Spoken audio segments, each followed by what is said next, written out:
that no amount of aid, no amount of money will stop them from what they believe is in their national interest.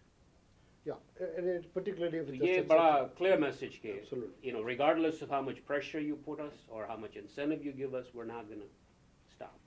اچھا اس کے بعد جب یہ test ہو گیا تو ظاہر ہے کہ اس کو پوری کیپیبلٹی کو آپریشنلائز کرنا تھا، لیکن اس دوران ایک اور مسئلہ یہ ہو گیا کہ پاکستان کے ایک یوہان کا مسئلہ کا یہ نیٹ ورک ہے یہ سامنے آ گیا، اور اس کی وجہ سے پاکستان کو کافی ڈیمیج ہوا. تو اس کے بارے میں آپ کیا کہیں گے؟ یا میں آپ کو یہ بتاؤں کہ جی 98 کے ٹیسٹ کے بعد واٹ ناؤ، ہم تو کلازٹ سے باہر آ گئے ہیں نا. اب ہمارے لیے یہ فنڈامنٹل چیلنج یہ تھا کہ جی what next, what do we do now, کہ انٹرنیشنل سینکشنز پر لگی ہوئی ہے، اس سے کیسے میٹیگیٹ کریں، اس ڈیٹرنٹ کو آپریشن ڈیٹرنٹ میں کنورٹ کریں، ڈیمونسٹریٹ کر کے یہیں چھوڑ دیں، اسٹیٹس کو پہ چلے جائیں، کمپریہنسو ٹیسٹ میں ٹریٹی سائن کر دیں. بڑا پریشر تھا پاکستان پہ کلنٹن ایڈمنسٹریشن کا کہ آپ C T P T sign کر دیں کہ آئندہ ٹیسٹ نہیں ہوگا. اب you know all those, we are going through all those pressures کہ جی اس کو کیسے میٹیگیٹ کریں.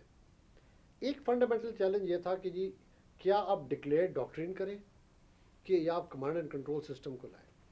اب ہماری ڈکلیئر ڈاکٹرین میں یہ مسئلہ ہے کہ آپ کا نیوکلیر ویپن کا بیسک پرپز تھا to offset the conventional force asymmetry, اور آپ جو ہے آپ کی ڈاکٹرینل پوزیشن میں you could not have made an official document because you had to keep the ambiguity capability رکھنا and ضروری تھا، ambiguity. جیسے اسرائیل نے ایمبیگوٹی رکھی ہوئی ہے.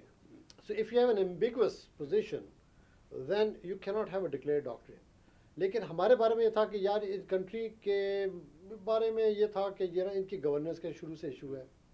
یعنی ہمارے یہاں پتہ نہیں لگ رہا تھا کہ پریزیڈنشل سسٹم ہے کہ پرائم منسٹر سسٹم ہے کہ ملٹری گورن کر رہی ہے.